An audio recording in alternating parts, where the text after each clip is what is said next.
মাহে রমজান আমাদের সামনে, আমি মাহে রমজানকে সামনে রেখে, রমজান আমাদের সামনে 6টা কথা, ছোট্ট ছোট্ট 6টা বিষয় একটু একটু করে শুধু বলতে চাই, বললেই আমার কথা শেষ। মাহে রমজানে, রমজান মাসে 6টি মোটা দাগের ইবাদত নতুন করে যোগ হয়।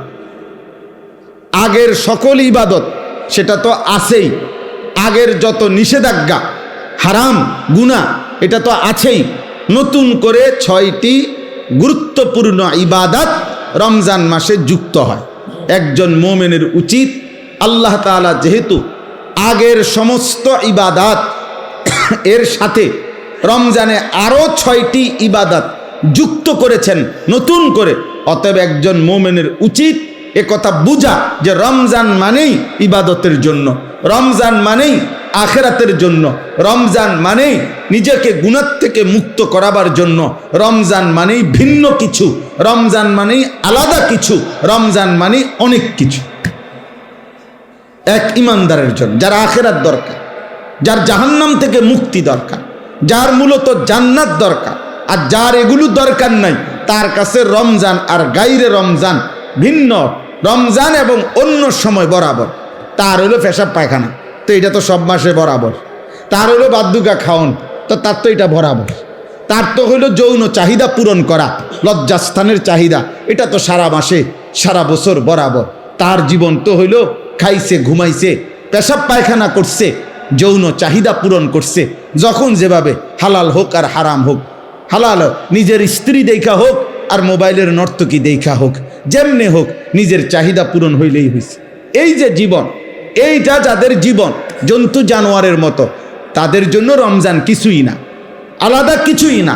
কিন্তু খোদার কসম, যার জাহান্নাম থেকে মুক্তি দরকার, যে বোঝে আমার আল্লাহ আছে, যে বোঝে আমার আখিরাত আছে, যে বোঝে হাসরের ময়দান হবে, বিচার হবে, একদিন আমাকে আমার আমল নামা আল্লাহর সামনে নিতে হবে, আমার জীবনের সমস্ত ভালো মন্দর হিসাব আমাকে দিতে হবে, খোদার কসম ওই ব্যক্তির জন্য রমজান অনেক কিছু, অনেক কিছু।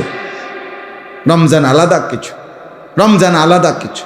আমাদের অনেকের জীবনে রমজান আমরা বুঝি না। রমজান মানে অতিরিক্ত বুট, মুড়ি, পেঁয়াজু, আলুর চপ, এই না। রমজান মানে এইটুকু, বরং একজন মুমিনের জন্য অনেক বড় পাওয়া, অনেক বড় চাওয়া মাহে রমজান। এখন 6টি মোটা মোটা নতুন অতিরিক্ত ইবাদত, সেটা কি? 1 নাম্বার রোজা, 2 নাম্বার তারাবি, 3 নাম্বার ইফতার, 4 নাম্বার সাহারি, ওই যে শেষ রাত্রে যে খায় সাহারি, 5 নাম্বার এতেকাফ, 6 নাম্বার শবে কদর। এই কয়টা হলো? 6টা। এই 6টা বিষয় নতুন অ্যাড হয় রমজান মাসে। রোজা, তারাবি, ইফতার, সাহারি, এতেকাফ, শবে কদর। 6টা হয়েছে। রোজা বলেন, তারাবি, ইফতার, সাহারি, এতেকাফ, শবে কদর। এই কয়টা হলো? 6টা। 1 নাম্বার হলো রোজা। রমজানকে উপলক্ষ করে মহান আল্লাহ পাক রব্বুল আলামিন আমাদের জন্য 1 মাস রোজা ফরজ করেছেন। ফামান শাহিদা মিনকুমুশ শাহরা ফালিয়াসুমহু। আল্লাহ তাআলা বলেন, প্রত্যেক ইমানদার, তোমাদেরকে বলছি, প্রাপ্তবয়স্ক, আকেল, বিবেকবান, পাগল, মস্তিষ্ক বিকৃতি নয়, এবং ইমানদার, মুসলমান, বিবেকবান, প্রাপ্তবয়স্ক, তোমাদের প্রত্যেকের উপরে, পুরুষ বা নারী, যারাই রমজান মাস পাবে তাদের জন্য এই মাসের রোজা রাখা ফরজ। এই মাসের রোজা রাখা কি ফরজ। কেউ যদি প্রচণ্ড অসুস্থ হয়, কেউ যদি লম্বা পথের মুসাফির হয়, কেউ যদি অতিশয় বৃদ্ধ হয়, ইত্যাদি বিভিন্ন পরিস্থিতিতে আলাদা আলাদা হুকুম, মাসিক ঋতুস্রাব হয়, বাচ্চা জন্মগ্রহণ করে, এরপরে পেটে বাচ্চা আছে, গর্ভবতী নারী, অথবা বাচ্চাকে দুধ পান করা, ইত্যাদি ইত্যাদি আলাদা আলাদা যেদি যা আছে সেটা ওলামায়ে কেরাম থেকে জেনে নেওয়া দায়িত্ব, যে আমার এই সমস্ত প্রতিকূল ভিন্ন কোনো পরিস্থিতিতে রোজার হুকুম কি, তো সেটা উনি জেনে নেবেন। ওগুলোর জন্য আলাদা আলাদা কোরআন এবং সুন্নাহর মধ্যে ওলামায়ে কেরামের নিকটে বিস্তারিত মাসআলা বর্ণনা আছে। তাহলে মূল বিষয় হলো প্রত্যেক প্রাপ্তবয়স্ক মুসলমান বিবেকবানের উপরে রমজান মাস এসে পৌঁছলে, মানে হায়াত পাইলে রোজা রাখা কি, কথা বলেন না, ফরজ। ফরজ এটা। আল্লাহ নবী সাল্লাল্লাহু আলাইহি ওয়াসাল্লাম বলেছেন, এই রোজা যে ব্যক্তি রমজান মাসে পুরা এক মাস আল্লাহ তাআলার এই রোজার বিধান, আল্লাহর প্রতি ঈমান রেখে আল্লাহর নিকট নেকি অর্জনের আশায় রোজা রাখবে, নবী সাল্লাল্লাহু আলাইহি সাল্লাম ওয়াদা দিয়েছেন আল্লাহ তাআলা তার পেছনের জিন্দেগীর সব গুনাহ মাফ করে দিবেন। মান সামা রমাদানা ঈমানান ওয়া ইহতিসাবা গুফিরা লাহু মা তাকদ্দামা মিন যামবি। যে ব্যক্তি ঈমান রেখে সওয়াবের আশা করে রমজান মাসে রোজা রাখলো, তার পিছনের গুনাহ মাফ হয়ে গেল। আল্লাহ নবী সাল্লাল্লাহু আলাইহি ওয়াসাল্লাম বলেছেন, আল্লাহ তাআলা নবীজিকে শুনাইছেন যে বন্ধু, বান্দার সব আমল সে নিজের নেকি অর্জনের জন্য করে, কিন্তু রোজা শুধুই আমি আল্লাহর মহব্বতে রাখে। আমি নিজে ওয়াদা দিলাম প্রত্যেক রোজার বিনিময় আমি আল্লাহ নিজে তাকে দেব। তাহলে অনেক ফজিলত। সবচেয়ে বড় লাভ হলো আল্লাহ তাআলা বলেন, এক মাসের রোজার বরকতে লাআল্লাকুম তাত্তাকুন, আমি আল্লাহ আমার প্রতিটা ঈমানদার বান্দাকে মুত্তাকি বানিয়ে দেব, গুনাহমুক্ত এক জীবন তার জীবনে আমি গড়ে দেব, বিনিময়ে সে জান্নাতি হয়ে যাবে। তাহলে সংক্ষেপে বললাম, এক নাম্বার হলো রোজা। এজন্য দোস্ত নওজোয়ান ঠাট্টা করে, মস্কারি করে, খামখেয়ালি করে, বয়স্ক বাবা, মাঝ বয়সী ভাই রিক্সা চালায়, অটো চালায়, দোকানদারি করে, মাটি কাটে, অথবা গার্মেন্টস মিল ফ্যাক্টরিতে কাজ করে, অথবা বন্ধু বান্ধবদের আড্ডায় পড়ে, এমন অনেক আছে শুধু খামখেয়ালি করে। উনি আগের থেকে বুঝছে আমি পারতাম না, এই সমস্ত কথা বলে রোজা রমজান সে পালন করে না। সে এই গোপনে চুরি করে, চালাকি করে, কৌশল করে খাইয়া ফেলে। হ্যাঁ আমার ভাই, আপনি আপনার বিবির কাছে হয়তো বললেন আমি পারতাম না, তা আপনার বিবি কাছে আচ্ছা তা খাইয়ালান, আপনারা গ্রামবাসী কিছু বলতে পারলো না, কেউ দেখলো না, কেউ শুনলো না, কিন্তু যিনি আপনার আমার হিসাব নিবেন সেই মহান আল্লাহ পাক রব্বুল আলামিন, তার থেকে আপনি জবাব দিবেন কিভাবে? আপনার ভিতরের যোগ্যতা, শারীরিক সক্ষমতা আল্লাহ জানে না? কথা বলে না কেন? আল্লাহ জানে না? তো আল্লাহ তাআলা কোরআনুল কারীমের মধ্যে বলছে, রমজানের রোজার বিধান দিতে গিয়ে ইউরিদুল্লাহু বিকুমুল ইউসরা ওয়ালা ইউরিদু বিকুমুল উসরা। আল্লাহ বলে, বান্দা বিশ্বাস করো, আমি তোমাদের উপরে মোটেই কঠিন করতে চাই নাই, বরং আমি আল্লাহ চেয়েছি তোমাদের জন্য সহজ করতে। কি করতে বলেন? অতএব রোজা, রমজানের রোজা কোনো যুক্তিতেই কঠিন হইতে পারে না, বরং কারো কোনো দুর্বলতা, অক্ষমতা, অসুস্থতা, যেই কোনো রকমের সমস্যার কারণে মাসআলার ভিন্নতা কোরআন সুন্নাহর মধ্যে আছে, ওনার দায়িত্ব সেটা জেনে নেওয়া। কিন্তু ইচ্ছা করে রমজান মাসে আবদার জানাইতে হয় যে দোকানপাট, হোটেল, রেস্তোরাঁ খুলবেন না। হায় মুসলমান, এতটুকু নির্লজ্জ একজন মুসলমান কেমনে হয়?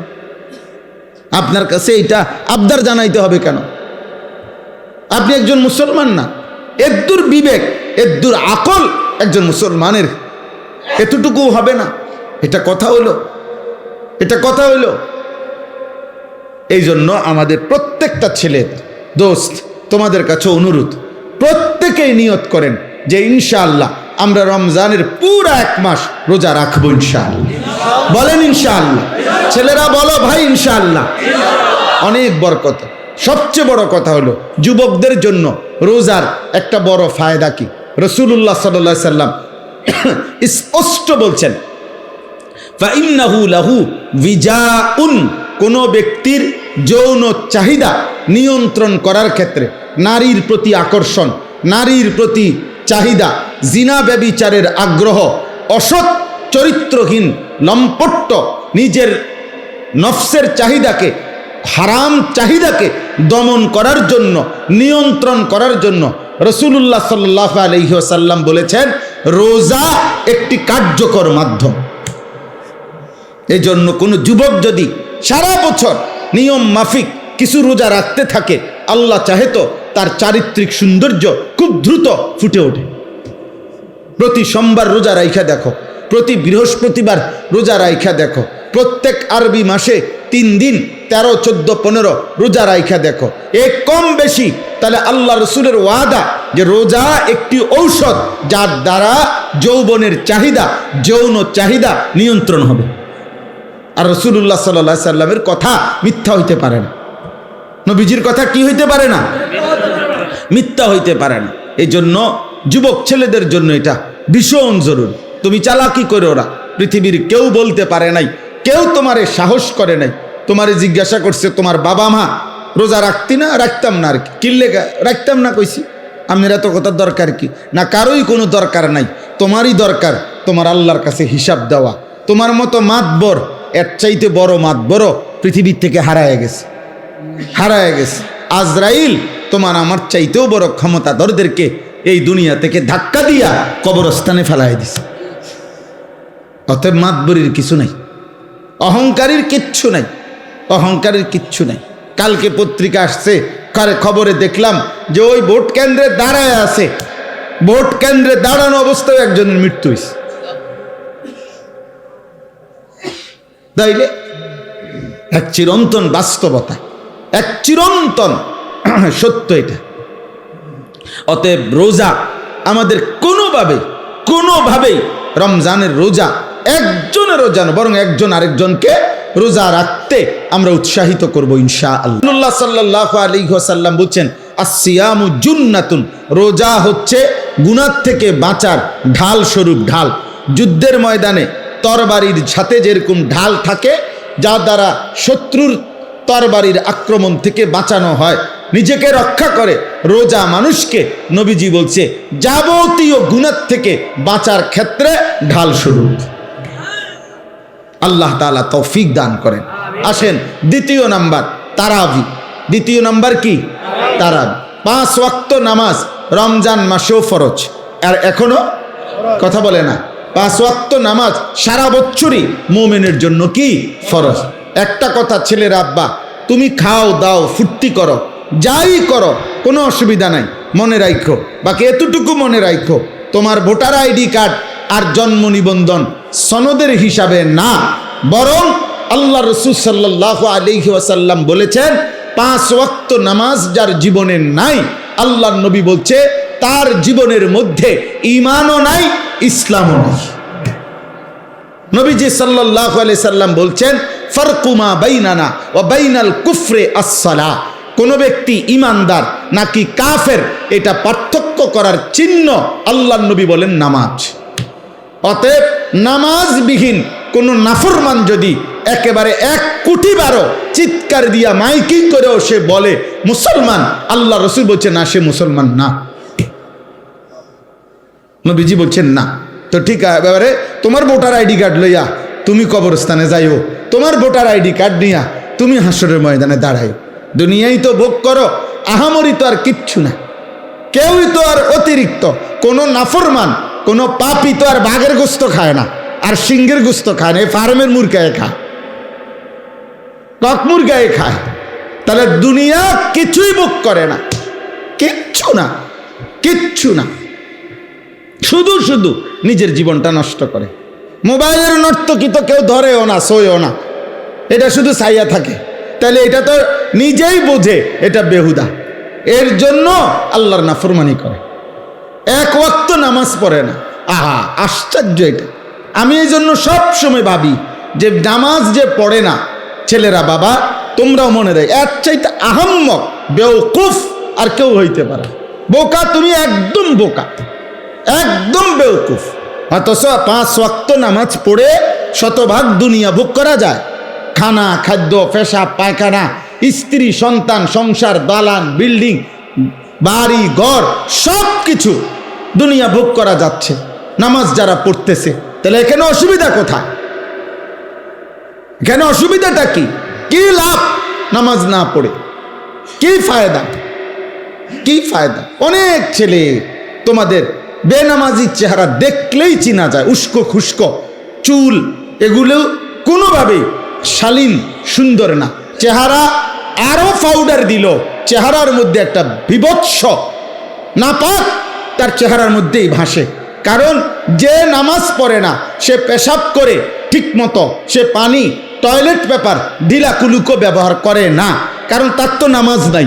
কাজে এই অপদার্থ, এই আহাম্মক, এই নিকৃষ্ট নিম্ন রুচির মানুষ, এটা মানুষের সমাজে চলাফেরার অনুপযুক্ত, জন্তু জানোয়ারের সাথে মানানসই, মানানসই, এটাই বাস্তবতা। এজন্য মূলত অপবিত্র মানুষ যে তার জীবনে নামাজ নাই, যার জীবনে নামাজ নাই তার সাথে কোনো পবিত্রতাও নেই। সে পবিত্র থাকবে কেন? সে তো নামাজই পড়ে না, ওই পবিত্রতা দিয়ে করবো কি? ও তো পবিত্রতার কোনো মর্যাদাই বোঝে না, তার তো নামাজই নাই।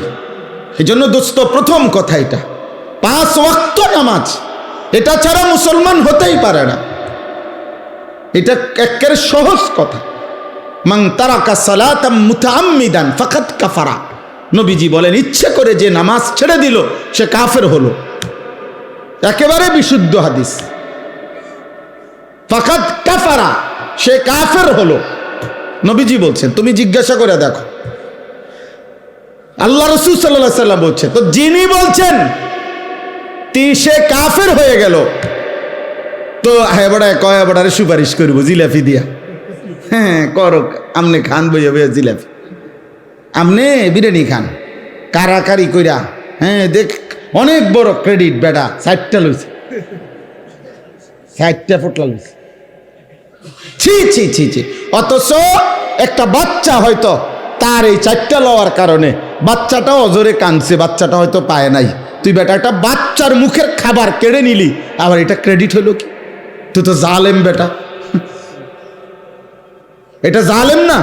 কথা বলে না, এটা এটা এটা ক্রেডিটের কিছু হইলো? এটা বড়াইয়ের কিছু হইলো না? হ্যাঁ এটা ক্রেডিট। 60টা লইছি, আমি 3 প্যাকেট লইছি। কেমনে লইছে? কারাকারি কইরা। তো মানুষে দেখছে না? মানুষে দেখছে তো কি কইছে? মানুষে হাঁটছে আমার মতো বাটফারে দেখিয়া।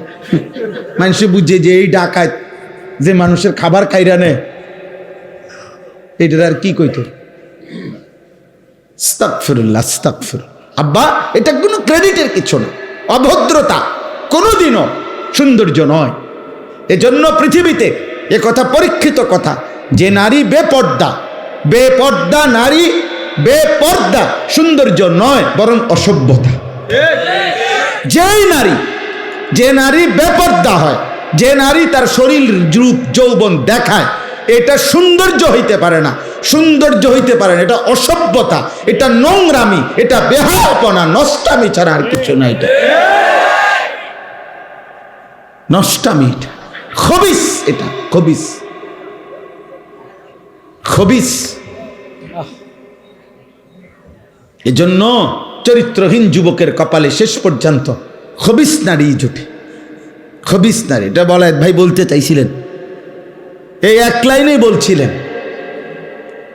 আমিও অসংখ্য অগণিত, বাবা, শত শত যুবক আমার জীবনে, আমি জানি আমার জীবনে অসংখ্য অগণিত, সারা বাহিরের অসংখ্য প্রবাসী যুবক আমগো কাছে ভয়েস মেসেজ, এরপরে হোয়াটসঅ্যাপে মেসেজ, লিখিত এবং আপনার ভয়েসে পাঠা, এগুলো শুনি মাঝে মধ্যে। কিছু আমার ওস্তাদ ছাত্র শোনে, হ্যাঁ, যারা দায়িত্ব দিয়ে রাখছি, এরা শুনে কি বলে, জীবন কত অশান্তির। এই যে তোমার বিবাহের পূর্বে চরিত্র নষ্ট করছে কোনো মেয়ে, কোনো নারী, কোনো মোবাইল, কোনো ছবি, তো ইনশাআল্লাহ এই পৃথিবীর কেউ বেটা, আরে তোর নাফরমান, তোর পাপের খেসারত পৃথিবীর কেউ দিবে না, তুমিই দিতে হবে, ধুকে ধুকে, লজ্জায়, ঘৃণায়। আর এক নারী, বিবাহিত নারীর যখন অসভ্যতা দেখবা, ওই তোমারে কুড়ে কুড়ে তোমার জীবন জাহান্নামের টুকরা বানায় দিবে। সেদিন বুঝবা জীবন কত কষ্ট, কত কষ্ট। হ্যাঁ, এ কাল আজকেও এক ছেলে বেলায় ভাই মোবাইলে বারবার কল দিতেছে বিদেশ থেকে, হুজুর আমি 1 মিনিট কথা বলতে চাই আপনার সাথে। আমি বলছি না ভাই, তুমি তোমার কথা এটা ভয়েস পাঠাও। পরে এটা শুনলাম, এই কি বলে, দেশের হোক আর বিদেশের হোক, দোস্ত গুনাহ কাউকে ইজ্জত দেয়, গুনাহ কাউকে ইজ্জত দেয় না, গুনাহ মানুষকে ঘৃণা তৈরি করে। তোমরা যেই ছেলেগুলো নামাজ পড়ো না, তোমরা আল্লাহর দোহাই দিয়ে বলো, একটা ছেলে বলো এই সমাজের কোনো ইমানদার, কোনো বিবেকবান, কোনো রুচি সম্পন্ন ভদ্র মানুষ তোমাদেরকে 1 পয়সা ইজ্জত দেয় না বেটা। তোরে কোনো দিন কেউ আপন করে ডাকে না। হ্যাঁ হ্যাঁ, তুমি চলো একজন নামাজি ব্যক্তির দিকে, একজন যুবক, হ্যাঁ স্কুলে পড়ে, এসএসসি ইন্টারমিডিয়েট ক্লাস 8-এ পড়ে, কিন্তু চেহারায় যার নামাজের চিহ্ন আছে, চেহারা সুরতে যার মধ্যে চরিত্রবানের নমুনা আছে, তারে পুরা স্কুল পুরা মহল্লাবাসী তাকে আদর করে, তাকে ভালোবাসে, মানুষ তাকে চিনে, যে ছেলেটা দেখতেই ভালো মনে হয়, ছেলেটাকে দেখতেই নামাজি মনে হয়। এই জন্য নামাজ এটা মুমিনের স্বাভাবিক ডিউটি। একজন মুসলমান সে নামাজ ছাড়া থাকে কিভাবে? একজন মুসলমান সে নামাজ ছাড়া মুসলমান হয় কেমন? একজন মুসলমান সে নামাজ ছাড়া মুসলিম পরিচয় দেয় কেমনে? ছি ছি ছি ছি বেটা, আফসুস বেটা। এই জন্য 5 ওয়াক্ত নামাজ এখন থেকে শুরু করো, আজকের থেকে। তাইলে দেখা যাবে রমজান পর্যন্ত আল্লাহ তাআলা হায়াত দিলে রমজানের অতিরিক্ত নামাজ 20 রাকাত তারাবি আল্লাহ তাআলা দান করছেন। বান্দা আমি তোমার 20 রাকাত ফরজ ওয়াজিব প্রতিদিন নামাজ, একজন মুসলমানের উপরে তারাবি মানে 5 ওয়াক্ত নামাজের মধ্যে ফরজ এবং ওয়াজিব মিলে ঠিক বরাবর 20 রাকাত আল্লাহ তাআলা রাসূলুল্লাহ সাল্লাল্লাহু আলাইহি সাল্লামের মাধ্যমে সাহাবায়ে কেরামের আমলে আমরা বিশুদ্ধ দলিল প্রমাণ সনদের আলোকে একথা প্রমাণিত, 1450 বছরের আমল এটা প্রমাণিত যে এই 20 রাকাত তারাবি। তাইলে 20 রাকাত ফরজ ওয়াজিব নামাজ আর 20 রাকাত তারাবি কেমনে আমি আগে বলি। 1 নাম্বার হলো ফজরের নামাজের ফরজ 2 রাকাত। কয় রাকাত? জোহরের ফরজ কয় রাকাত? 6 রাকাত। আসরের ফরজ কয় রাকাত? কয় রাকাত? 10। মাগরিবের ফরজ কয় রাকাত? 13 রাকাত। এশার ফরজ কয় রাকাত? কত হলো? 17। বিতিরের ওয়াজিব নামাজ কয় রাকাত? কত হইলো? হইল নি 20? একবার বরাবর 20 রাকাত। আর হাদিসের মধ্যে আছে ফরজ এবং ওয়াজিব এই 2 নামাজে যদি কারো কোনো ঘাটতি হয়, কমতি হয়, এই সুন্নত এবং নফল দ্বারা সেই ঘাটতি আল্লাহ পূরণ করে দেয়। এজন্য আজকের সারাদিনে বান্দা যেই 20 রাকাত 5 ওয়াক্ত নামাজের মাধ্যমে ফরজ ওয়াজিব আদায় করেছে, এই 20 রাকাত ফরজ এবং ওয়াজিবের মধ্যে যে ঘাটতি কমতি হয়েছে, যেই ঘাটতি, তো আল্লাহ তাআলা রাত্রিবেলা 20 রাকাত তারাবির মাধ্যমে রমজানে তা পূরণ করে। এজন্য রমজানের গুনাহ, রমজানের কমতি, রমজানের ঘাটতি আরেক মাসে নেয় না, এই মাসেই এই মাসের ভেজাল সাইরা বান্দাকে আল্লাহ এই মাসেই মুত্তাকি বানাইয়া জান্নাতি বানায়।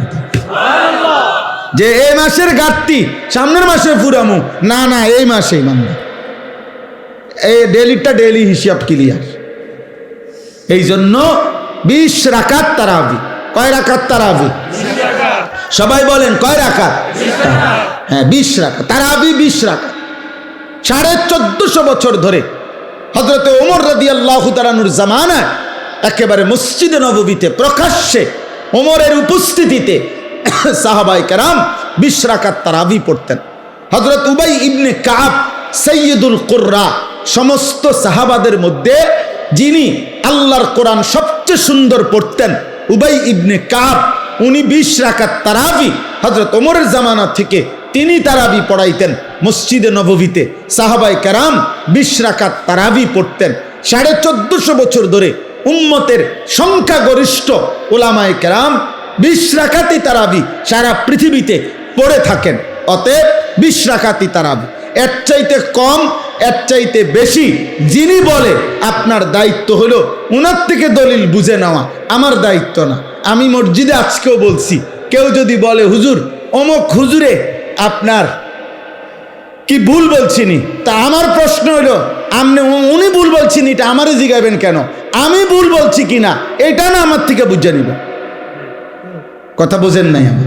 আপনারা ওনারে আপনার হুজুর মনে হইলো, তা আমি কি বাস স্টেশনে টিয়া উঠাই নাকি? তো আমি কি মূলা বেচ চাইছি নাকি? তো তাইলে আমি বুঝবো না কেন? আমার আপনার হুজুর মনে হইল না কেন? এই জন্য এটা কোনো কথা না, বরং 1450 বছরের ওলামায়ে কেরাম সংখ্যাগরিষ্ঠ ওলামাদের এটাই কথা যে তারাবি কয় রাকাত? 20 রাকাত। অতএব প্রিয় ভাই ছেলেরা, বাবা তোমাদের কাছেও বলি, আব্বা প্রতিদিন সারাদিন রোজা রাখবা, 5 ওয়াক্ত নামাজ পড়ো এবং রাত্রিবেলা ইহতেমামের সাথে 20 রাকাত তারাবি আদায় করো। আল্লাহ তৌফিক দান করে। রাসূলুল্লাহ সাল্লাল্লাহু আলাইহি সাল্লাম বলেন, ওমান কামা রমাদানা ঈমানান ওয়া ইহতিসাবা গুফিরা লাহু মা তাকদ্দামা মিন যামবি। রমজান মাসের রাতে যে ব্যক্তি তারাবি পড়লো আল্লাহর প্রতি ঈমান রেখে সওয়াবের আশায়, আল্লাহ এই তারাবির বরকতেও তার পিছনের সব গুনাহ মাফ করে দিলেন। সুবহানাল্লাহ। এজন্য তারাবি অনেক গুরুত্বপূর্ণ, অনেক গুরুত্বপূর্ণ, অনেক গুরুত্বপূর্ণ। তারাবির নামাজের সাথে সাথে আল্লাহর কোরআন 1 খতম কমপক্ষে তারাবির নামাজে পড়া শোনা, এটা গুরুত্বপূর্ণ একটি সুন্নাত। এজন্য যুগ যুগ ধরে আল্লাহর কোরআনের তিলাওয়াত খতম আউলিয়ায়ে কেরাম, বুজুর্গানে দ্বীন, সাহাবা পরবর্তী জামানা থেকে উম্মতের উলামারা তারাবির নামাজের এই 20 রাকাতে ধারাবাহিক আল্লাহর কোরআনের খতম শুনতে থাকেন। আমাদেরও উচিত এদিকে যত্নবান হওয়া। আল্লাহ আমাদেরকে তৌফিক দান করেন।